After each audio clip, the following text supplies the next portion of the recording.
como el nombre lo indica, antimicrobianos son medicamentos que se emplean para el manejo de los microbios. Y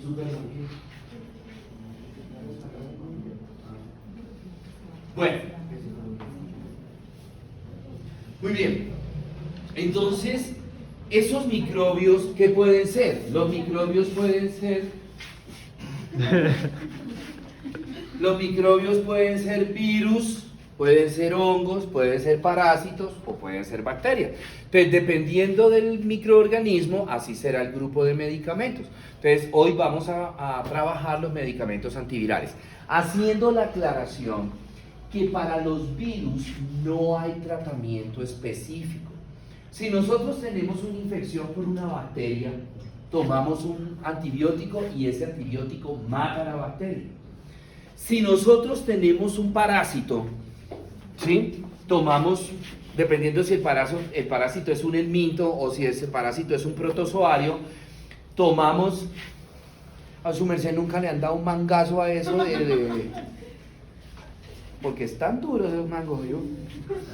Bueno, entonces dependiendo si es un helminto, si es un protozoario, ese parásito, entonces le damos un antihelmíntico, un antiprotozoario y con eso matamos el parásito y así sucesivamente. Pero con los virus no. No hay medicamento en este momento que mate un virus. El mecanismo de acción de los medicamentos antivirales es evitar la propagación o la replicación del virus. Ese es el mecanismo de acción, ¿sí? Pero ¿cuál es el problema? Y ahorita lo vamos a ver, por ejemplo, con el herpes. Vamos a ver un primer medicamento antiviral, ¿sí? El del herpes simple. El herpes simple, acuérdense que hay dos herpes, el herpes simple 1 y el herpes simple 2. El herpes simple 1 es el labial, el herpes simple 2 es el genital. El herpes simple labial o el herpes simple 1 es el que nosotros decimos fuego, que es que le dio fiebre interna. Recuerden que la fiebre interna no existe. Lo que pasa es que el virus del herpes simple, tanto el 1 como el 2, son virus oportunistas. Se dice que para el herpes simple 1, un niño se contagia desde los 5 años de edad. ¿Por qué? Porque el niño, entonces, por ejemplo, está en el jardín, en esos cajitas de jugo, que el pitillito, chupo yo, pum, y el otro compañerito chupa ahí del mismo pitillo, ¿sí? Y por eso se contagia, ¿verdad? ¿Qué pasa? Que el virus es tan avispado, los virus son muy avispados, que cuando el paciente tiene el sistema inmunológico normal, el virus sabe que no puede expresarse porque el sistema inmunológico lo va a atacar y no lo va a dejar, ¿qué? Replicarse. Pero si ustedes miran a un paciente que tenga un herpes labial, ¿sí? Que es el herpes simple 1, ¿qué tiene previamente el paciente? ¿Cómo? Una gripa bien fuerte. Entonces el sistema inmunológico en ese paciente, ¿qué pasó? Se bajó y entonces el virus ve que el sistema inmunológico está bajo y entonces ¿qué hace el virus? Aparece, se expresa, se reproduce y hace los estragos que hace, ¿sí? Tanto a nivel labial como a nivel genital, ¿correcto? Entonces, por decir un ejemplo, voy a ponerlo numéricamente, teníamos 10.000 virus del herpes simple 1, le dio la gripa al paciente, se le bajaron las defensas, se replicó, ¿sí? ¿Qué hace el medicamento? Pues el medicamento simplemente es que evita que este señor siga multiplicándose, pero ya que ya subió a 20.000 y así sucesivamente. Entonces por eso no desaparece la enfermedad. Si ustedes ven una persona que tenga herpes labial, cada vez que le da gripa, le da herpes labial, ¿sí? Y así sucesivamente. Si tenemos los pacientes que tienen VIH, ¿por qué los medicamentos no matan el virus? Y ahorita vamos a ver eso, ¿sí? No se mata el virus, lo que hace es evitar que el virus se reproduzca, ¿verdad? Eso es lo único que hacen los antivirales, ¿correcto? Bueno, el herpes simple 1 y 2, la varicela zoster, que es la varicela que nosotros conocemos normalmente, la varicela exantemática. ¿Qué medicamento es el aciclovir y toda su toda su descendencia, por así decirlo. Quizás el más representativo de ahí es este, el aciclovir, pero de ahí el medicamento es bueno. El medicamento es bueno, más o menos en 8 días se logra controlar la replicación y el virus vuelve a repetir. Apenas se da cuenta el virus que, ay, jue madre, el paciente está tomando medicamentos, el virus inmediatamente se hace invisible. Y es cuando el medicamento empieza a controlar la infección del herpes.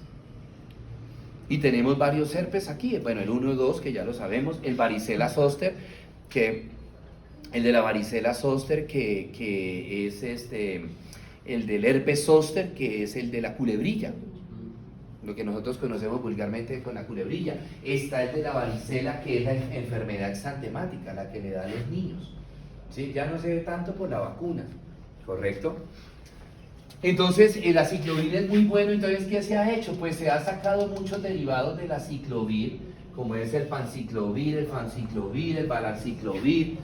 Tenemos también la trifluridina, el doconazol.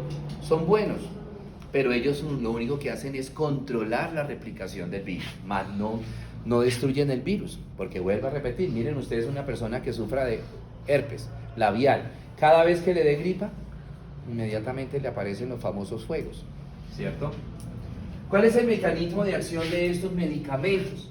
Entonces, el mecanismo de acción, como es bloquear, inhibir la replicación viral, entonces lo que hace el medicamento es, una vez se consume, a nivel hepático se convierte en un radical que se llama aciclovir trifosfato. ¿Qué hace ese aciclovir trifosfato? Inhibir la producción de una enzima que se llama la timidina quinasa. ¿Y qué se hace esa timidina quinasa? ¿O cómo el medicamento bloquea la timidina quinasa? O bloquea la producción de la timidina quinasa, bloqueando el DNA viral. ¿Y qué es lo que se replica en un virus? O en una célula, ¿qué es lo que se replica? Para iniciar la conversión. El DNA. Entonces, al inhibir la timidina quinasa, o mejor dicho, al inhibir el DNA viral, no deja que se produzca la timidina quinasa. Y al no producirse la timidina quinasa es la que da la orden, por así decirlo, para que el DNA del virus o el RNA del virus comience a replicarse y comience a formarse nuevos virus. Entonces, de esa manera es que el medicamento inhibe, por así decirlo, la replicación viral. ¿Sí? Pasemos ahora a los antirretrovirales, porque aquí vienen medicamentos que vamos a ver ahorita en los antirretrovirales. Bueno, aquí. Los antirretrovirales, como el nombre lo indica, son medicamentos que se emplean para los virus más difíciles que hay para el manejo, que son los retrovirus. ¿Cuáles son las enfermedades más comunes hoy día que son producidas por retrovirus? Primero, SIDA. 2, hepatitis crónica, o sea, hepatitis B, C, D, E. Y 3, COVID. ¿Sí? Por eso es que al principio, cuando estaban buscando la vacuna, o bueno, antes de empezar a buscar la vacuna, el tratamiento, como se dieron cuenta que era por un retrovirus, empezaron a utilizar retrovirus. ¿Sí? Pero este resultó ser más fuerte, más potente en sus cadenas de glucoproteínas. Para poder entender los mecanismos de acción de los antirretrovirales, les voy a recordar un poquito. ¿Cómo se cierra? ¿Sí se podrá cerrar? No. Bueno, les voy a recordar un poquito cómo es el mecanismo de acción, el proceso para la infección con SIDA, con hepatitis crónica y con COVID, que son retrovirus. El mecanismo, o sea, la manera como se replica es lo mismo, ¿cierto? Aquí vamos a tener una célula blanco. Esa célula blanco va a ser o un macrófago o un linfocito. Esas son las células blanco que el virus va a atacar, cualquiera de los 3 virus: SIDA, hepatitis crónica, y recuerden que ahí sería B, C, D, E, y COVID. Entonces, llega el virus. ¿Qué particularidad tienen los retrovirus? ¿Sí? ¿Qué particularidad tienen los retrovirus? que ellos tienen 3 capas. Por eso son tan difíciles de erradicar, porque ellos tienen 3 capas. Los virus solamente tienen una capa sencilla, estos tienen 3 capas. ¿Cierto? Todas las 3 capas están formadas por glucoproteínas. Todas las 3 capas están formadas por glucoproteínas. La primera capa, ¿sí?, está formada por 2 tipos de glucoproteína, la GP120 y la GP41. ¿Sí? Entonces entró el virus. Digamos que en ustedes es poco frecuente de pronto los accidentes laborales.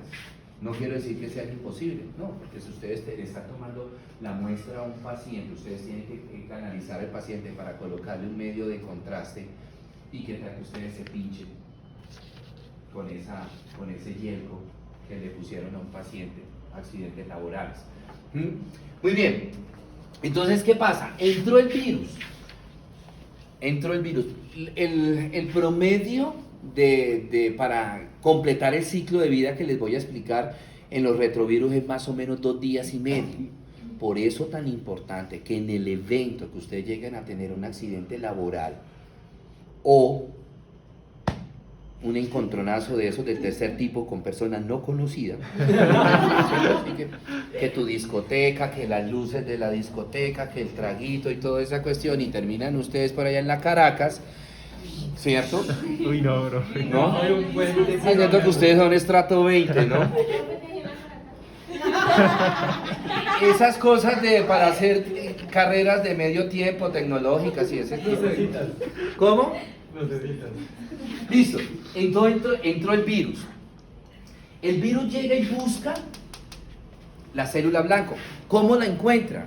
¿Qué sabe el virus?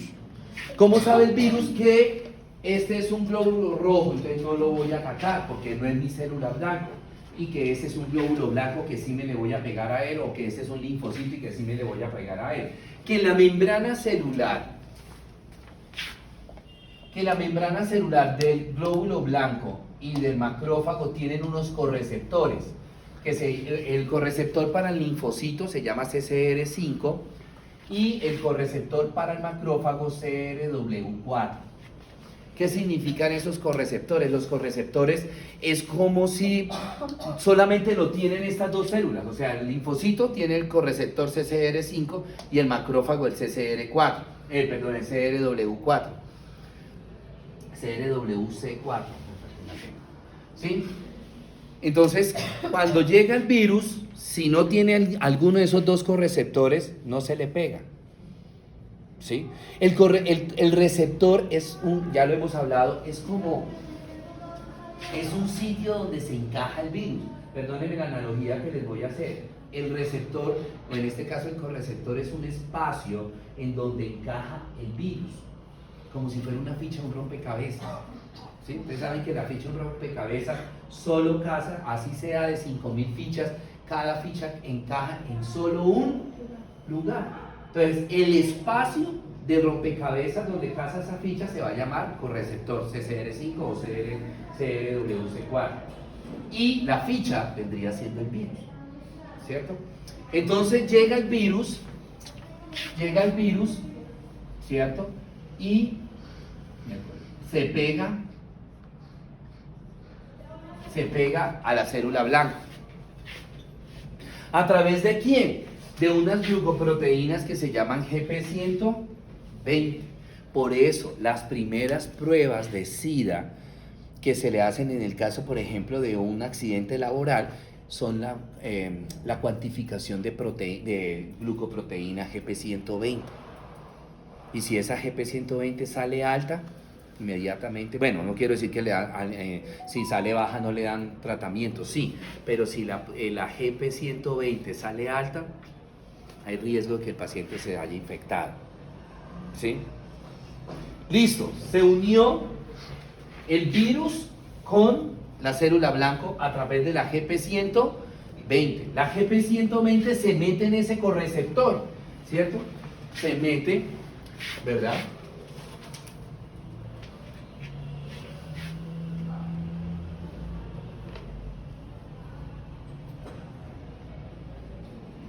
pero todavía la persona no está infectada.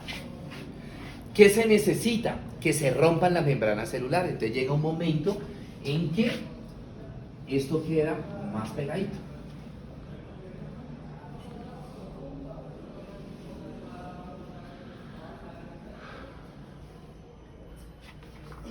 Entonces llega la GP41 y rompe las membranas celulares. ¿Las membranas celulares de quién? Del virus y de la célula blanca. Ahí todavía la persona no está infectada. ¿Sí?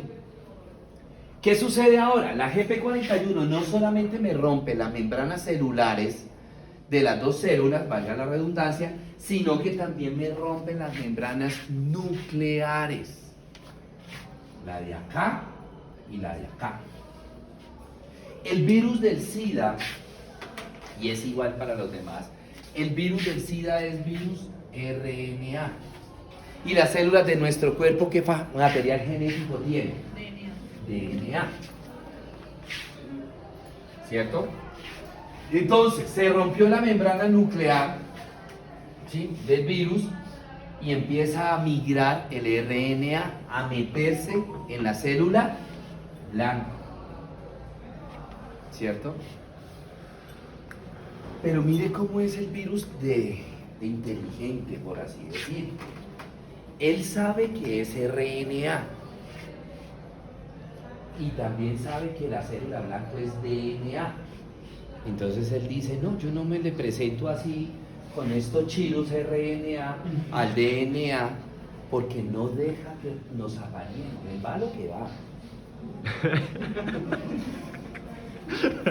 Él también va a lo que va, ¿cierto? No deja. Este DNA no deja que se le pegue a él el RNA, porque son completamente opuestos, ¿sí? Esto es así y esto es así. Entonces, ¿qué hace el virus? Produce una primera transcriptasa inversa, una enzima que se llama la transcriptasa inversa. ¿Y qué hace esa transcriptasa inversa? Le pone un disfraz, por así decirlo, o convierte el RNA viral, lo convierte en DNA viral. ¿Sí? Lo convierte en DNA viral.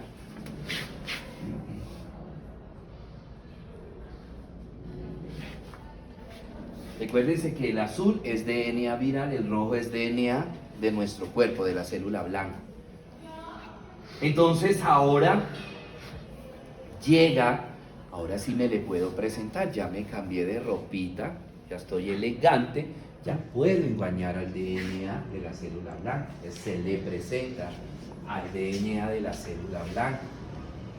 Y el DNA de la célula blanca dice, listo, aparémonos. ¿Sí? Entonces, ¿qué pasa? Que se produce otra enzima, voy a agrandar esto, que se produce otra enzima que hace que una DNA polimerasa, que hace que inicie el proceso de apareamiento, por así decirlo. ¿Y cómo se inicia? Se desdoblan los filamentos del DNA y se me forman filamentos de cromatina. Y lo mismo sucede con este. Ahí están cada uno por su lado. Entonces luego agarra una integrasa, otra enzima que se llama la integrasa, y le dice, venga, que no sea tímido, venga, le presento una china, ¿sí? Venga, la presento, para que se apareen. Eso sí sale.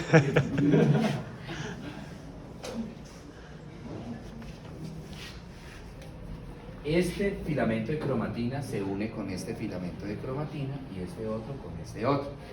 ¿Sí? ¿Quién hizo eso? La integrasa. Integra. ¿Qué integró? El DNA viral, los filamentos de cromatina del DNA viral, los integró con los filamentos de cromatina del DNA de la célula blanca. En ese momento ya se puede decir que la persona está infectada. Solo hasta ese momento. ¿Qué más hace esa DNA polimerasa? Pues acuérdense que el RNA le toma una foto a la secuencia de bases nitrogenadas que hay acá y que hay acá. ¿Sí? Adenina, guanina, citosina, timina. Bases nitrogenadas. Le toma una foto ¿para qué? Para que una vez que ya se haya integrado, llega el RNA y dice, va al ribosoma de esta célula y le dice, bueno, vamos a hacer mercado cuando vamos a la tienda, hágame un favor, necesito 60 moléculas de adenina, 60 moléculas de guanina, necesito 120 moléculas de citosina y necesito 120 moléculas de timina. Y el ribosoma se las da y después llega el RNA y comienza a ensamblarlas acá, a pegarlas igualito como estaban acá. ¿Sí? Las empieza a pegar, por decir un ejemplo, que había acá en esta secuencia, hay seguiditas 3 moléculas de adenina guanina, entonces lo mismo va a ser ahora acá, 3 moléculas seguiditas de adenina guanina. Luego vienen 10 de citosina timina, 10 de citosina. Llega un momento en que esto queda igual a ¿qué? A esto. Entonces, ¿qué hace? Se replica. Este filamento de cromatina se replica y me da origen a un hijo. Y este otro filamento, hace lo mismo. Entonces tengo filamentos de cromatina madre, filamentos de cromatina hijos. ¿Qué hace ahora? Esa integrasa le dice, bueno, ya se aparearon, ya se replicaron, ahora vuelvan y conviértanse en doble cadena helicoidal. Entonces, los filamentos de cromatina madre se enrollan, pero acuérdense que este ya estaba infectado. Y los 2 filamentos de cromatina hija hacen lo mismo, se enrollan.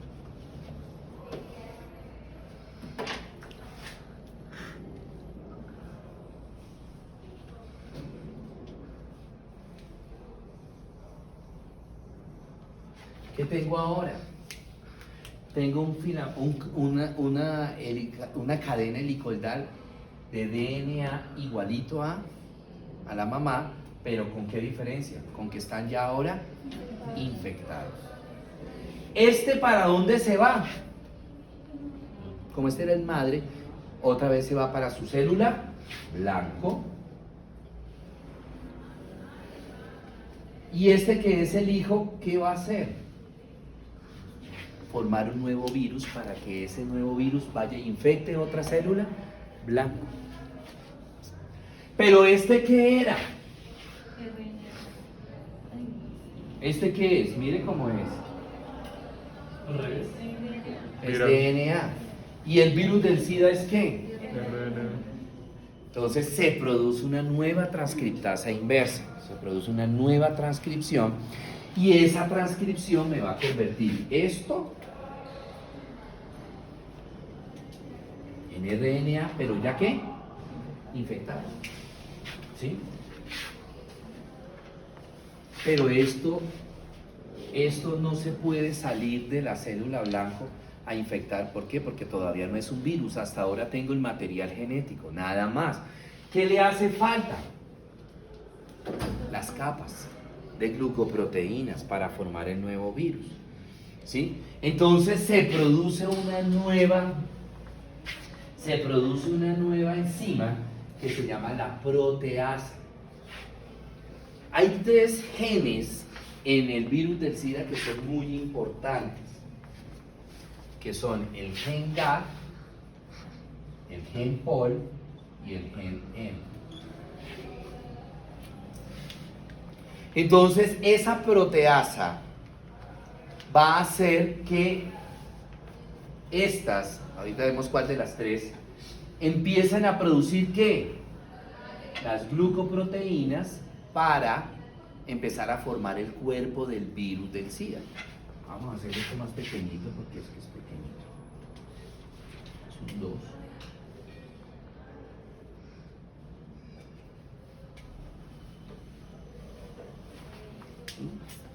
Entonces la proteasa empiezan a formar esas glucoproteínas.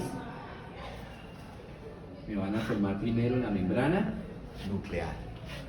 Luego me van a formar la segunda capa y luego la tercera capa con las glucoproteínas.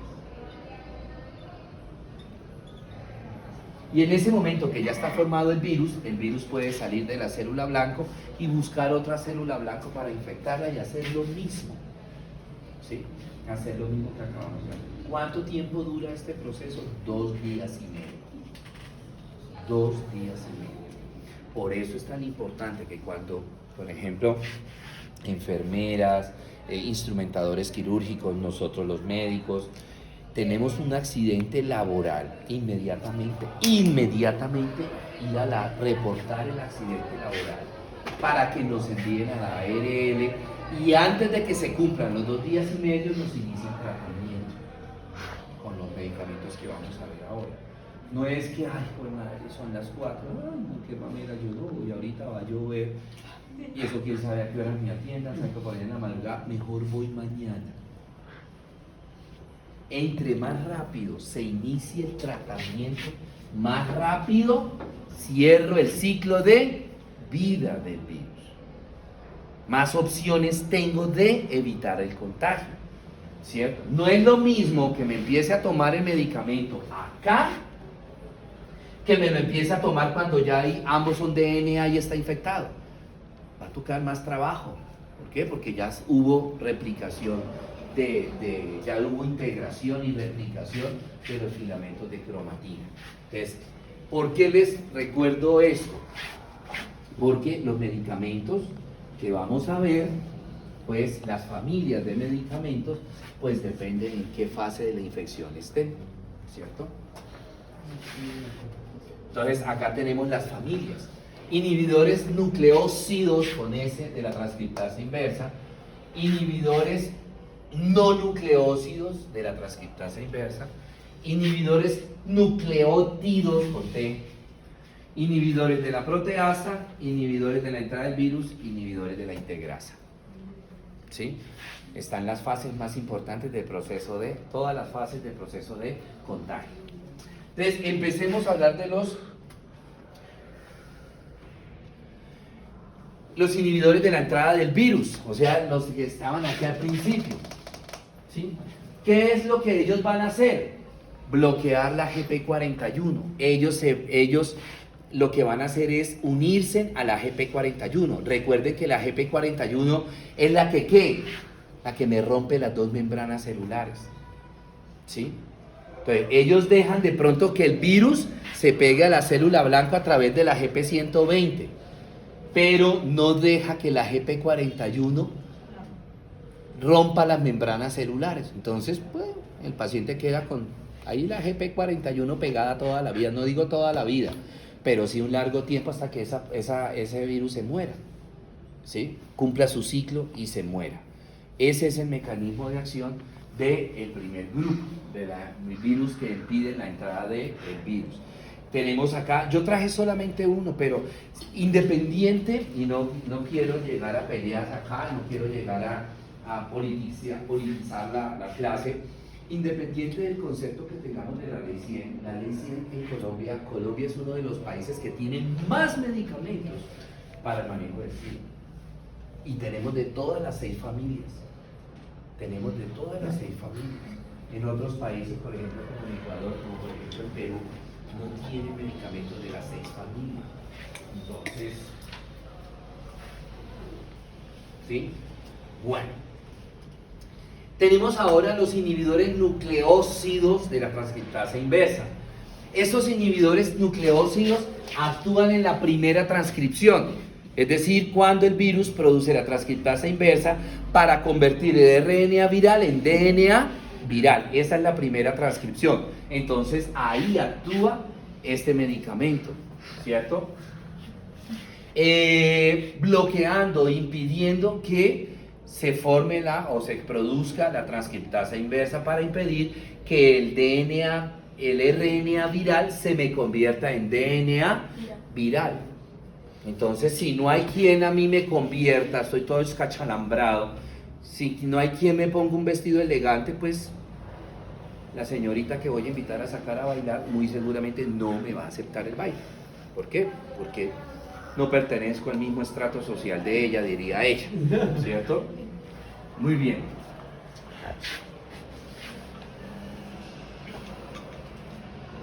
Aquí traje algunos medicamentos de esa familia, de los inhibidores nucleócidos de la transcriptasa inversa. ¿Sí?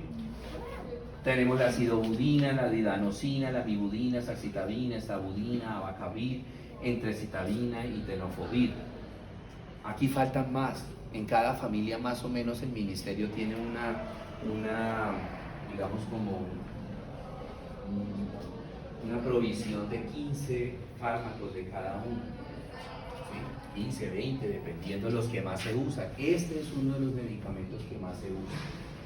Los inhibidores nucleócidos. Entonces, muy seguramente habrá más de 15 medicamentos ahí. Aquí les traje 2, 4, 6, 8, nada más.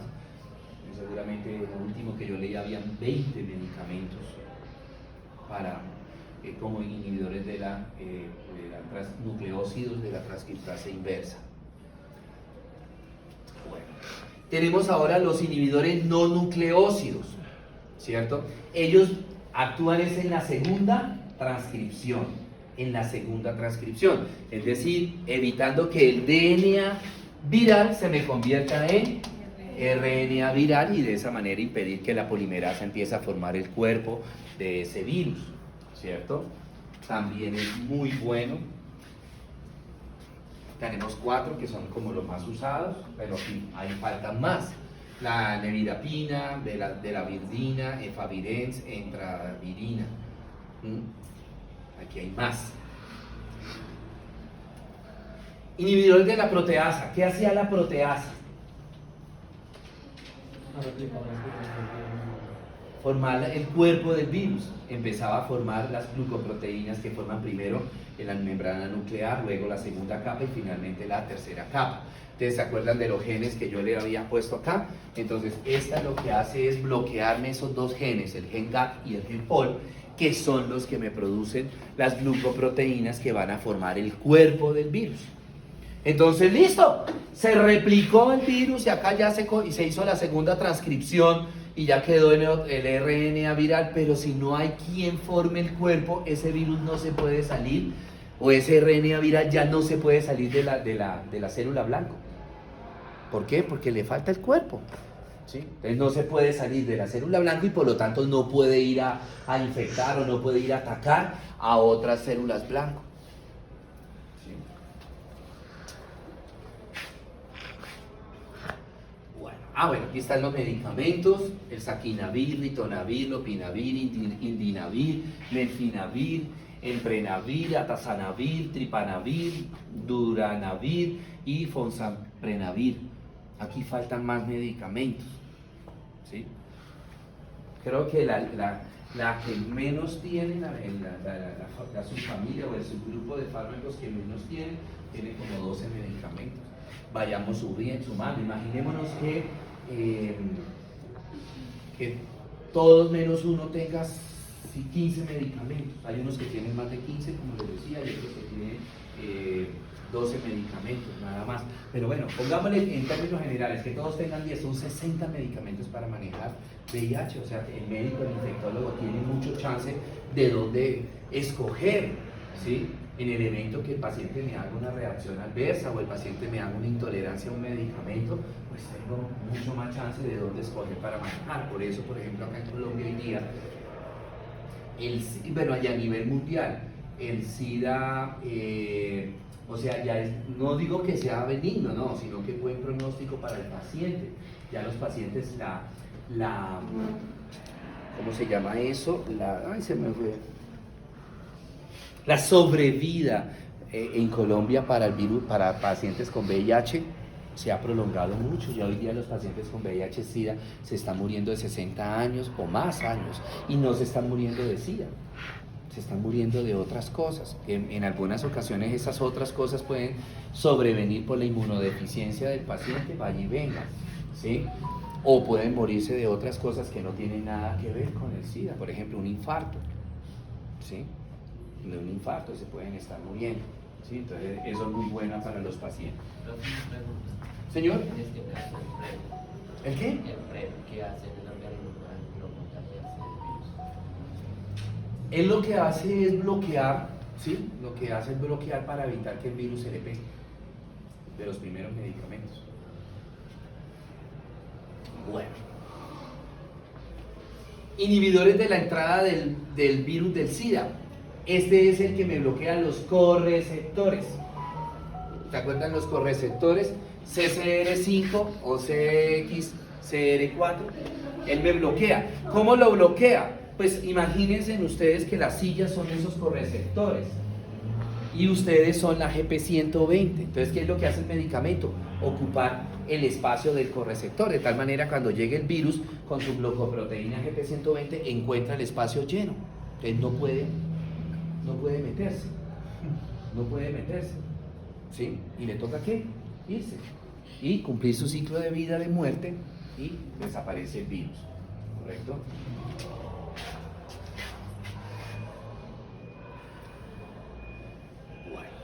Este ya lo vimos, que es de la entrada del virus, el primero que vimos, que me bloqueaba la GP41. ¿Sí? Tenemos también, hay otro, además de la Infurtida, el Maravidoc, que es el último que se está usando. Muy bueno. Pues yo digo una cosa, que aquí todos son muy buenos medicamentos, pues el problema es determinar en qué fase de la infección está el paciente, en qué fase del SIDA está el paciente. Ahorita hablamos un poquitico de eso. Y finalmente tenemos los inhibidores de la integrasa. ¿Qué hacía la integrasa? Pues estimular el DNA viral para que el DNA le dijera, bueno, aparearse en niños, ¿sí? Y entonces la doble cadena helicoidal se enrollaba y se me formaban los filamentos de cromatina, tanto de la célula blanco como del DNA viral. Y luego, ¿qué hacía? Los pegaba. A un filamento de cromatina de la célula blanco le pegaba un filamento de cromatina del DNA viral y con la otra cadena hacía lo mismo. Y una vez que ya estaban pegaditos, los hacía que se replicaran. Entonces, ¿cuál era el resultado? Que esta cadena de cromatina madre me iba a formar una cadena de cromatina hija infectadas y lo mismo haría la otra cadena. Y después lo que hacía esa integrasa es, bueno, ya listo, ya está, ya se reprodujeron, vuélvanse a enrollar. Entonces se me formaba nuevamente la doble cadena helicoidal, pero ¿con qué salvedad? Que ya ambas estaban infectadas, ¿sí? Ya ambas estaban infectadas. Entonces eso es lo que hace, este grupo de medicamentos, evitar que se pegue el filamento de cromatina o los filamentos de cromatina, evitar que se peguen a los filamentos de cromatina de la célula blanca. Entonces llega un momento en que se vuelve a enrollar los filamentos de cromatina de la célula blanca, pero ya no tiene los filamentos de cromatina del DNA viral.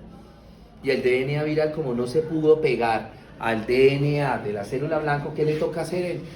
Volverse a enrollar y volver una transcripción para convertirse en RNA y quedarse metido dentro de la célula blanca, pero sin poder hacer nada, sin poder haber infectado.